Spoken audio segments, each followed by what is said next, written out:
The port's probably the same as on the PN50. That's 90 watt. Okay. Now we can look inside. There are 4 screws, and you can just slide it to the side. 2 memory modules.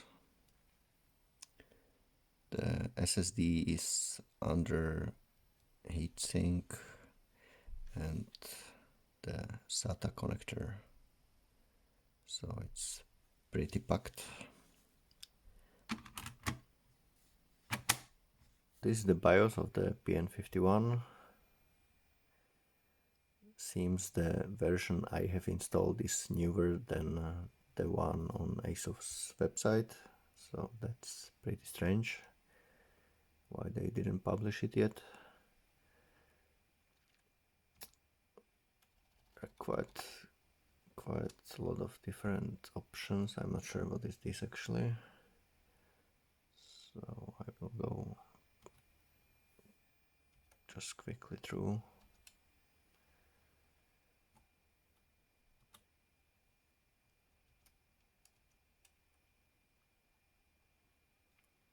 Seems it has TPM2.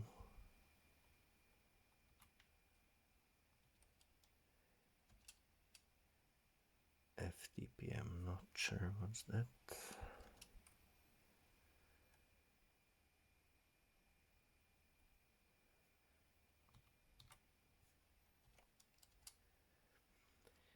This seems to be configuration of the GPU dedicated memory, but it didn't work. So I guess there is some bug in the BIOS, and hopefully Asus will sort it out.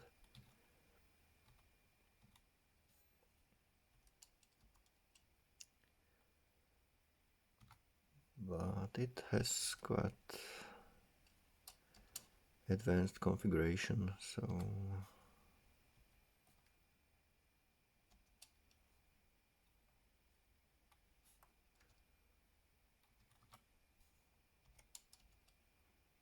and you can disable the Wi-Fi, Bluetooth,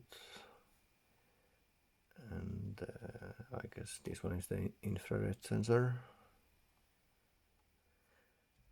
Here NVMe configuration, this model Asus ships with Windows. It has Western Digital, I guess it is, SSD.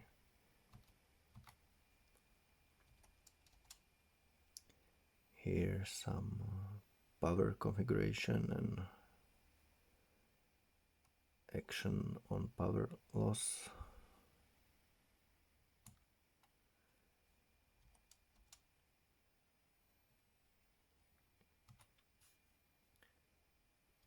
Here in the monitoring,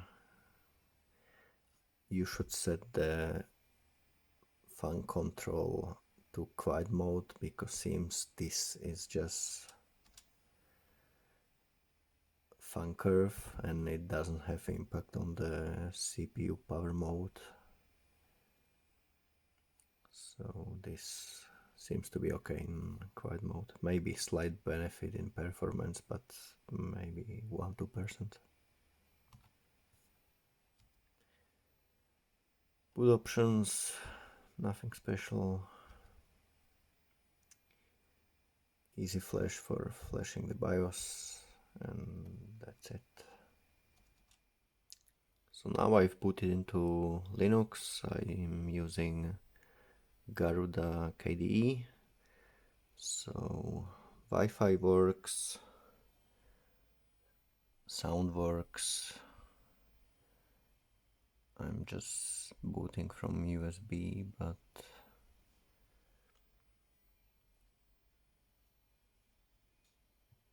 looks pretty okay. So I can just play short clip.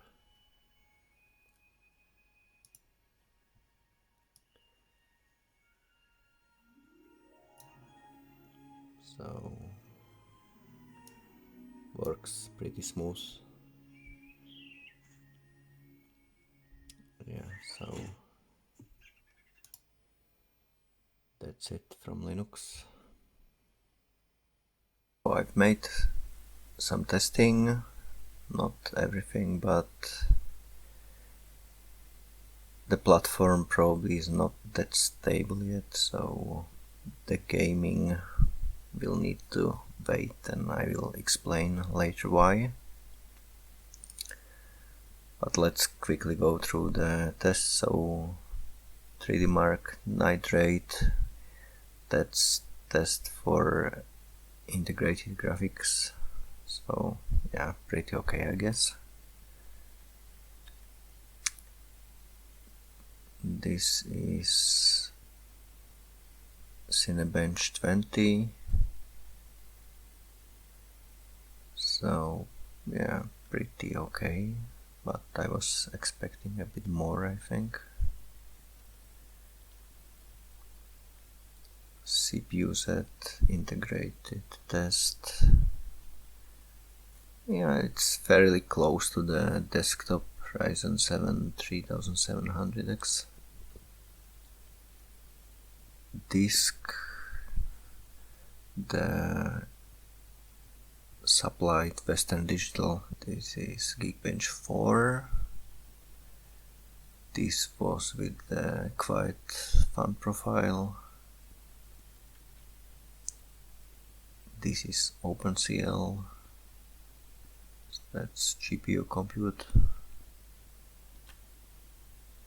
This is Geekbench 4 with the performance fun profile.